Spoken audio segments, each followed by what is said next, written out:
గ్రంథము 2వ అధ్యాయము 1-5 వచనం. ఆయన నాకు ఏమి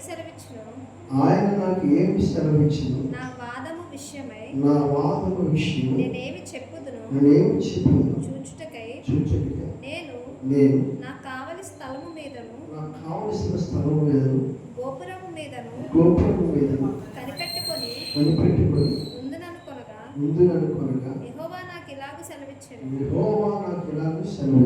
చదువువాడు పరిగెత్తుచు చదువ వీలగునట్లు నీవు ఆ దర్శన విషయమును పలక మీద స్పష్టముగా వ్రాయి. ఆ దర్శన విషయమందు నిర్ణయ కాలమున జరుగును. సమాప్తమగుటకై అతురపడుచున్నది. అది తప్పక నెరవేరును. అది ఆలస్యముగా వచ్చినను దాని కొరకు కనిపెట్టుము. అది తప్పక జరుగును. జాగు చేయక వచ్చును. వారు యథార్థపరులు కాక తమలో తాము అతిశయపడుదురు. అయితే నీతిమంతుడు విశ్వాస మూలముగా బ్రతుకును. మరియు ద్రాక్షారసము మోసకరము. తనను బట్టి అతిశయించువాడు నిలువడు. అట్టివాడు పాతాళమంత విశాలముగా ఆశపెట్టును. మరణమంతగా ప్రబలినను తృప్తి నొందక సకల జనులను వశపరుచుకొను. సకల జనులను సమకూర్చుకొను. దేవునికి స్తోత్రం కలుగునుగాక. ప్రియమైన దేవుని యొక్క దైవజనమా, అధ్యాయం 2వ అధ్యాయం 1-5 వచనాలు. నిజానికి అధ్యాయం 3 అధ్యాయాలు ఉన్నాయి. 3 అధ్యాయంలో కూడా చాలా విశిష్టమైనటువంటి మాట, చాలా విలువైన మాట. అంతేకాదు కానీ ప్రతి మాట ఎలా ఉంటుందంటే ఒకరితో ఒకరు వాదం ఆడుకున్నట్టుగా ఉంటుంది. వాదం అంటే ఒకరినొకరు వాదించుకున్నట్లుగా ఉంటుంది. ఒక సందర్భాన్ని తీసుకొని ఆ సందర్భం అది కాదు, ఇది కాదు, అది ఎలాగైంది జరుగుతుంది, కాదు ఇలాగే జరగాలి, లేదు ఆ సమయం, ఇలాగా ఒక వాదం. చాలా ఈ అధ్యాయంలో మొదటి అధ్యాయం చదివితే హబక్కూకు వచ్చిన దర్శనాన్ని బట్టి హబక్కూకు దేవుడితో వాదిస్తున్నాడు. మొదటి అధ్యాయం చాలా దారుణంగా ఉంటాం, చాలా భయంకరంగా కూడా ఉంటాం. ప్రేమ దేవుడు పెట్టారా, హబక్కూకు అంటాడు, నువ్వెందుకు నువ్వెందుకు ఆలస్యం చేస్తున్నావు, నువ్వెందుకు మమ్మల్ని లక్ష్య పెట్టలేదు, నువ్వెందుకు మా ఎడల ఆలస్యం చేస్తున్నావు, మేమంటే ఎందుకు నీకు అంత నిర్లక్ష్యం. దేవుడు అడుగుతున్నాడు. అంటే హబక్కూకు దేవుడితో మాట్లాడుతున్నాడు ఆ దర్శన విషయంలో. అక్కడ ఆ తర్వాత దేవుడు మాట్లాడిన సందర్భాలు మొదట్లో ఆ 1-2 వచనాల్లో నువ్వెందుకు చూడము, వాళ్ళు 1వ అధ్యాయంలో చెప్తాడు, వాళ్ళు బలత్కారులు, వాళ్ళు దుష్టత్వం కలిగినట్టు వారు నాలుగు మచ్చి కత్తులు వలె ఉంటాయి. వారు గుంపు కూడి వారు ఒకేసారి మా మీద పడతారు, మమ్మల్ని చాలా బాధ పెడుతున్నారు, చాలా హింస పెడుతున్నారు, బాధిస్తున్నారు, వేధిస్తున్నారు. నువ్వెందుకు చూడు, ఎంతగా మమ్మల్ని శోధిస్తూ, ఇంతగా మమ్మల్ని బాధ పెడుతూ, మమ్మల్ని కొడుతూ తిడుతూ, మమ్మల్ని నశింపజేస్తూ, మమ్మల్ని రకరకాలుగా వేధిస్తుంటే నువ్వెందుకు లక్ష్యం ఉంచు అని హబక్కూకు దేవుని యెహోవా సన్నిధిలో మొరపెట్టి గోపురం మీద కూర్చొని పాటే కూర్చోండి, నువ్వెందుకు చూడవాలి. దేవుడికి తెలుసు ఏ సమయంలో ఏ కార్యాచరణ చేయాలి. కానీ నరమాత్రంలో కనుక మనము నరమాత్రంలో కనుక సమర్థించుకోవడం కాదు, కానీ వాక్యం అంటే దేవుడు అని తెలుసు. సృష్టికర్త ఎప్పుడు ఏది చేయాలో ఆయన సమస్తము ఎరిగినవాడు. హల్లెలూయా. ఒక దుష్టత్వాన్ని అణిచివేయాలన్నా, ఒక చెడుని పూర్తిగా నిర్మూలన చేయాలన్నా, ఒక కీడుని అనగదొక్కాలన్నా, అది మేలుగా మార్చాలన్నా, ఆ సమయము, ఆ సందర్భము, ఆ కాలము, ఆ దినము కోసం ఆయన వెయిట్ చేస్తాడు. ఎందుకు వెయిట్ చేస్తాడంటే ప్రియులారా, ఆ టైము ముందుగానే దేవుడు నిత్యం చేసేస్తాడు. ఆ దినం మనం 39 కీర్తనలు ఇంటికెళ్ళిన వాళ్ళు మీకు అర్థం అవుతుంది. ఆ దినము రాసేస్తాడు. ఒక వ్యక్తి జీవితంలో ఎంతకాలము నువ్వు బాధిస్తావో బాధించిన బిడ్డల్ని, ఎంతకాలం హింసిస్తావో హింసించిన కుమారుని, నువ్వెంతకాలం నన్ను దూషిస్తావో దూషించు, ఎంతకాలం నేను ఏలం చేస్తావో చేయి, ఎంతవరకు నీవు నన్ను బాధ పెడతావో బాధపడు. పౌలు గారి జీవితంలో అదే జరిగింది. పౌలు దేవుని పిల్లలు నివసించినప్పుడు, సౌలుగా ఉన్నప్పుడు, దేవుని దూషించినప్పుడు, దేవునికి వ్యతిరేకంగా ఉన్నప్పుడు, ఆ టైం వచ్చింది పౌలు పట్టుకున్నాడు దేవుని స్తోత్రం. హల్లెలూయా. తప్పనిసరిగా ఒక టైం రావాలి. ఏదైనా ఆ టైం అనేది దేవుడు నిర్ణయం చేశాడు. ఆయన అదే చెప్పాడు. ఆయన కలిగిన దర్శనం అట నిర్ణాయక కాలం అంది జరుగుతుందండి. అది జాగు చేయక తప్పక జరుగు, తప్పక అది వచ్చింది. దాన్ని ఎవరు తప్పించలేడు. దేవుని చేతిలో నుంచి శత్రువుకి తన బిడ్డలైనటువంటి హాని కలిగినప్పుడు శత్రువుడు విడిచిపెట్టడు. దేవుడు తన బిడ్డల్ని బాధించే వారిని దేవుడు ఎంత మాత్రమే విడిచిపెట్టడు. కానీ దేవుడు ఆ టైం వచ్చినప్పుడు ఆయన ఆ కార్యం జరిగించే ముందు అతను మార్పు చూస్తాడు. అందుకనే దేవుడు ఆ టైం వాళ్ళకి ఇస్తూ ఉంటాడు. ఇక్కడ కాకపోతే ఇంకొక చోట, ఈ సేవలు కాకపోతే ఇంకొక సేవకులు, ఈ సువార్తలు కాకపోతే ఇంకొక సువార్తలు, ఎవరొకరు చేతికి అప్పగించాలని చూస్తాడు. దేనికి అప్పగించాలని చూస్తాడంటే తనలో మార్పు చూడాలి. అంత ఆయన ఒక వ్యక్తిని అప్పటికప్పుడు ఒక వ్యక్తి చంపేసిన వెంటనే ఆ వ్యక్తి మీద పని తీర్చుకోడు. దేవుడు తీసుకోడు. ఆ వ్యక్తి అలా ఉంచి తను ఏంటో చూపిస్తాడు. ఆ వ్యక్తికి దేవుడు అంటే ఏంటో చూపిస్తాడు. తను చేసిన తప్పిదం ఏంటో తనకు తానే పశ్చాత్తాపడే వరకు కూడా తన దేవుడు వెంటాడుతూనే ఉంటాడు. తను మారిపోతాడు. హబక్కూకు ఒక ఉన్నతమైన ప్రవక్త అయింది కూడా దేవుడితో వాదనాడాడు. నువ్వు ఎందుకు చూడవు, ఇదిగో బలత్కారం చూడు, వాళ్ళు మమ్మల్ని నశింపజేస్తాం, వాళ్ళ చరిత్రను చూడు, వాళ్ళ దుష్టత్వం చూడు, వాళ్ళు మమ్మల్ని అంతగా తరుపుతున్నారు, ఎంతమందిని మమ్మల్ని నశింపజేస్తున్నాడు, నువ్వెందుకు చూడు ప్రభా, నువ్వెందుకు లక్ష్య పెట్టవు అని హబక్కూకు దేవుడితో వాదన పెట్టుకున్నప్పుడు దేవుని హబక్కూ దగ్గరికి వచ్చింది. ఆ దర్శనం జరుగుతుంది. ఒక టైం ఉంటుంది. ఆ టైము నీ చేతిలో నా చేతిలో లేదు. అందుకే అపోస్తల కార్యాల్లో 1వ అధ్యాయంలో చెప్తారు, శిష్యుడు అడుగుతారు, సమయాలు కాలాలు తెలుసుకుంటా మీ పని కాదు, అది తండ్రి పనే. దేవుని పని చేయాలి, దేవుడే చేయాలి. ఆ పని నీకు ఇచ్చిన పని నువ్వే చేయాలి. ప్రవక్తకి ఇచ్చిన పని ప్రవక్తే చేయాలి.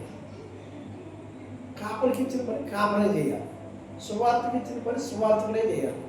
టీచర్కి ఇచ్చిన పని టీచరే చేయాలి. కలెక్టర్ పని కలెక్టరే చేయాలి. సీఎం పని సీఎంఏ చేయాలి. ప్రధాన పని ప్రధానే చేయాలి. సీఎం వెళ్ళి ప్రధాన పని చేస్తున్నంత అవుతుంది. ఎవరి పని వారికే అది జరగాలి, వాళ్ళే చేయాలి. దేవుడి స్తోత్రం. అలాగా దేవుడి చేసే పనిని నువ్వు చెప్తా జరగదు. ఆయన తెలిసి ఎప్పుడు చేయాలి, అది వెయిట్ చేయాలి. హబక్కూకు తొందరపడ్డాడు, ఆవేశపడు, వెంటనే జరిగిపోవాలి. ఈరోజు పరిస్థితులు అలా ఉన్నాయి. ఎవరైనా ఏదనంటే వెంటనే ఆ వ్యక్తికి అయిపోవాలి యేసునామం అన్నట్టు మనం ప్రార్థన చేస్తాం. అదే జరిగితే ఒకసారి యేసుప్రభు వారితో శిష్యులు ఉంటారు. ఉన్నప్పుడు సమరయులందరూ అటుపక్క నుంచి వస్తే ఏలియా చేసిన ప్రార్థన ఈయన ప్రార్థన చేస్తే సమరయులందరూ కూడా నశించిపోవాలి, వాళ్ళ అంతరాంతరం ఉన్నదంట. ప్రభువారు చెప్తారు ఆ పదం దేనిపడు అంటే ఆకాశం అగ్ని దిగి వచ్చిన కానీ దేనిపడు గర్విష్ఠుల కోసం వాడండి.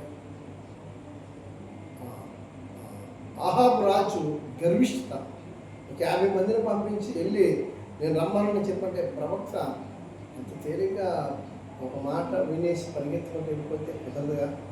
దేవుని మహిమ ఏంటో అక్కడ కనపరచమని. అందుకే 2 సార్లు పంపించేవాడు అగ్ని కాల్ చేస్తుంది. 3వసారి వచ్చిన వ్యక్తి నా దేవుని వాడా. ఆయనకి అర్థమైంది 3వసారి వచ్చిన వ్యక్తికి 50 మందిని తీసుకొని వచ్చిన వ్యక్తికి ఈయన దేవుని యొక్క ప్రవక్త, దేవుడు పంపించిన దూత అని ఆయనకు అర్థమైంది. ఆహాబుకి అర్థం కాలేదు. అందుకే ఆహాబు గర్వం అహంకారాన్ని దించడానికి ఆ కార్యాలను జరిగించారు. అలాగనే సమరయులు వారు అంటరాని వారు కాదు, వారు ఏమాత్రము కూడా దేనికి పనికిరాని వారు కాదు. దేవుడికి తెలుసు వారు ఏ టైంలో దేవుడికి అవసరం అవుతారో దేవుడికి తెలుసు. ఆ టైం వచ్చేదాకా వాళ్ళ కోసం దేవుడు కనిపెట్టాడు. వచ్చింది సమయం, బాబు దగ్గరికి వెళ్ళాడు సమరస్థితి. దేవుడికి స్తోత్రం, హల్లెలూయా. కాబట్టి దేవుడు ఏది చేసినా నువ్వు కనిపెట్టి ప్రార్థన చేయి, కానీ ఆయన పని ఏం చేస్తావు. కానీ ఇప్పుడే చేయాలని మాత్రం అయితే నీ కళ ముందు ఇప్పుడు జరిగిపోవాలనుకుంటే మాత్రం అది జరిగిపోతే దేవుడు వెంటనే చేసేసాడు, నా ప్రార్థన ఆలోచించి నువ్వు ఎగరడానికి ఏమి లేదు. దేవుడు ఎప్పుడు అలా చేయడు. నీకులాగా నాకులాగా తొందరపడ్డాయి. నీ అంతా నా అంత ఆయాస్పరుడు కాదు కూడా ఆయన. ఆ జ్ఞానండి ఆత్మీయ లోకానికి నడిపించడానికి ఒక వ్యక్తిని తన స్వహస్తాలతో చెక్కి తనలో ఊపిరి పోసి తనలో ఆత్మను పోసి మన ముందుకు తీసుకొచ్చి ఉంచడానికి ఎంత ప్రణాళిక ఒక వ్యక్తిని. అలాంటిది ఆ వ్యక్తి తప్పు చేశానని చెప్పి వెంటనే నన్ను ఇలా చేసిన కూడా ఇలా అయిపోవాలనుకుంటావు. ఆయన చేయగలరు. సమయం రావాలి, టైం రావాలి. వాళ్ళకంటూ ఒక టైం ఇస్తాడు. నేను ఆ టైం చూస్తాడు. అందుకే ఆ మొదట బలత్కారులు అతిక్రమ కలిగిన వారు అంటే దేవుడిచ్చిన ఒక గీత ఉంటుంది, ఒక హద్దు, సరిహద్దు. ఆ సరిహద్దు దాటి అంటే మితిమీరి సరిహద్దు దాటిన వారు ఉంటారు. ఈ హద్దు దాటిపోయారు అనుకోండి, ఈ హద్దులోనే ఉండాలి. ఈ హద్దు దాటితే దేవుడు కడుగు చేసుకుంటాడు. దేవుడి స్తోత్రం. గిరి ఉంటుంది, ఆ గిరిలో ఉండాలి. ఆ గిరి దాటితే ప్రభు కలుగు చేసుకుంటాడు. ప్రభు కలుగు చేసుకుని జ్ఞాపకం చేసుకుంటే ఇంకేముండదు. ఆ విషయం తెలుసుకున్నట్టు అబుక్కకు ఆ గోపురం దిగి వచ్చాడు. నువ్వు చేస్తావు ప్రభు, నేను నమ్ముతున్నాను, నువ్వు తప్పకుండా చేస్తావు, అయితే నీ చిత్తమే జరుగుతుంది. కానీ ఇక్కడ ఎలాంటి వారు ఉన్నారంటే ద్రాక్షరసం తాగి మోసపుచ్చింది భయంకర పరిస్థితులు కలిగిన వారు ఉన్నారు. ఈ పరిస్థితులన్నిటికీ ముగింపు అనేది నువ్వు చేస్తావు నాకు అర్థమైంది. దేవుడు అబుక్కకు అలాగని అబుక్కకు అడగడంలో ఆ వాదించడం తప్పేం లేదు. అక్కడున్న పరిస్థితులు అబుక్కకు అంత ఉద్రేకత పుట్టించాయి. ఆ ఉద్రేకతలో ఎందుకంటే మరి అబుక్కకు దేవుడు నమ్మాడు, ప్రజలు ప్రభువుని స్తుతిస్తున్నారు. మరి ఆ ప్రజలకి హాని కలుగుతున్నప్పుడు దేవుడు చూస్తూ ఉండిపోయాడు. దేవుడు కలుగు చేసుకోవట్లేదు. తన బిడ్డలని చెప్తున్నాడు, తన కుమారులు అంటున్నాడు, వీళ్ళంతా నా ప్రజలు అంటున్నారు, నేను మీకు దేవుడిని అంటున్నాడు, నేనే మీకు తండ్రిని అంటున్నాడు, మీరు నా కుమార్తెలు అంటున్నాడు. ఇంతమంది వచ్చి బలత్కారులు, ఎంతమంది దుష్టులు మమ్మల్ని వచ్చి నీ బాధలు పెడుతుంటే కనీసం ఆయన మా వైపు చూడలేదు అనే ఉద్రేకత అబుకు కలిగింది. ప్రవక్త అయినప్పుడు కూడా గోపురం ఎక్కేసి పడమకి ఎందుకు కూర్చుంటాడు. నువ్వు ఎందుకు చూడవు? ఎవరు ఇస్తుంటాం? దేవుడు చూస్తే ఇంకేమి ఆయన చూస్తే ఏముంటుందండి, అంత శక్తి కలిగింది. ఆయన నీ వైపు చూడలేనంత వరకు పర్వాలేదు. దాని అర్థం ఏంటంటే చూస్తాడు. నీ భక్తిని చూడలేదు, నీ బలత్కారాన్ని చూసే టైం వస్తే నువ్వు కలపడం అయితే ఇంకేం లేదు. నువ్వు చేసే బలత్కారం, నువ్వు చేసే దుష్టత్వం, నువ్వు చేసే దుర్మార్గత పనులు, నువ్వు చేసే కానరాని పనులు, నువ్వు చేసే మోసపుచ్చే పనులు, నువ్వు చేసే అబద్ధపు మాటలు, ఇవి దేవుడికి విరోధంగా దేవుడి ఇచ్చిన సరిహద్దు దాటి, ఆ గీత దాటి నువ్వు అడ్డు మీరినప్పుడు, అతిక్రమించినప్పుడు బలాత్కారాలు అతమర్చగలిగిన శక్తి సంధిగలిగిన అబద్ధ దాంట్లో తప్పలేదు. దేవుడు తన టైం కోసం చూశాడు. తనకున్న ఒక దర్శనం, తన అబ్బకు ఇచ్చిన దర్శనంలో నాకు ఒక నియమం ఉంది, ఒక నిర్ణయం ఉంది, ఆ సమయంలో అది జరుగుతుందని చెప్పడం కూడా అబ్బకు అర్థమైనట్టుగా చెప్పాడు. ఈరోజు మన జీవితాల్లో కూడా అంతే, మనల్ని బాధించే వారి పట్ల కూడా అంతే, మనల్ని నివసించే అపవాది పట్ల కూడా అంతే. దేవుడు చూస్తాడు. మీ పక్షమున కార్యం చేయడం మాత్రం అనుకోవాలి, తప్పకుండా చేస్తాడు. ఎందుకంటున్నాడు, ఏమన్నాడంటే నీతిమంతుడు విశ్వాసం మూలంగా బ్రతుకుతాడు. నువ్వు ఒక శత్రువుని ఇప్పటికిప్పుడు అతను మాత్రం ఆమె జ్ఞాపకం చేసుకుని ప్రార్థించాయి, అతని వల్ల నాకు ఈ బాధ కలుగుతుందని ప్రార్థించాయి, కానీ ఆయన టైం వచ్చినప్పుడు ఏం చేస్తావు. కానీ నువ్వు నీతిగా ఉన్నావు, నీ విశ్వాసం చేత నువ్వు బ్రతుకుతావు, నిన్ను జ్ఞాపకం చేసుకుని పెడతాడు, నీకు సంరక్షణ ఇస్తాడు, నీకు కంచి వేస్తాడు, దేవుని కృప ఉంటుంది. కానీ అవిశ్వాసి, అజ్ఞాని, భక్తిహీనుడికి, బుద్ధిహీనుడికి, వారు కడిపే వాడు దేవుడు అన్న వాడికి, దుష్టత్వం కలిగిన వాడికి, చెడుతనం కలిగిన వాడికి, బలాత్కారులకు ఒకే ఒకసారి చూస్తే ఇంకేమి అయిపోయింది. అందుకని ఆయన జ్ఞాపకం చేసుకోవాలంత కాలం ఆ గిరిలో ఉంటాం. గిరి దాటవంటే నీకు జ్ఞాపకం చేసుకుంటాడంటే అయిపోయింది, ఇంకేమో ఆయన జ్ఞాపకం చేసుకున్నాడంటే పేరు కూడా కనపడదు. వారి సంతానపు పేరు కానీ, వారి సంతానపు వారు కానీ కనపడదు. శత్రువులకు సంతానం, మీ సంతానం అంటే శత్రువులు గౌరిని స్వాధీనపరచుకుంటారు. వాళ్ళ పేర్లు ఎన్నడెన్నడూ కూడా కనపడనే కనపడదు. దేవుని స్తోత్రం. అబ్బకు అర్థమయ్యి దిగి వచ్చి అవునయ్యా నువ్వు చేస్తావు వెళ్ళిపోయింది. ఆయన చేసిన పని ఏంటి? తన నీతిని విడిచిపెట్టలేదు, తన విశ్వాసాన్ని విడిచిపెట్టలేదు, తన నమ్మకత్వాన్ని విడిచిపెట్టలేదు, తను వెంబడించే విషయంలో విడిచిపెట్టలేదు, తనకు విధేయుడిగా ఉండే విషయంలో విడిచిపెట్టలేదు, తనను భయభక్తులు కలిగి ఉండే విషయంలో విడిచిపెట్టలేదు, తన పరిశుద్ధత కోల్పోలేదు, దేవునితో సహవాసం కోల్పోలేదు. దేవుని యందు నైవేద్యములు ఇచ్చు ప్రజల కొరకు ప్రార్థిస్తూ, దేవుని కొనియాడుతూ, దేవుని సన్నిధిలో కనిపెడుతూ ఉన్నాడు. దేవునికి స్తోత్రం కలుగునుగాక. ఆ నిర్ణాయక కాలం రానే వచ్చింది. దేవుడు చేస్తాడు, అద్భుతం చేసేస్తాడు, నెమ్మది దొరుకుతుంది, ప్రాణం తెప్పగలుగుతాడు, నీ నోటి నిండా నవ్వు వస్తుంది, సంతోషం కలుగుతుంది, నీకు జయం కలుగుతుంది. శత్రువుకు సిగ్గు, అపవాదికి అపజయం, దుష్టుడు నశింప చేయబడతాడు, బలాత్కారులు తుడిసివేయబడతారు, దుష్టత్వం కానిపోతుంది.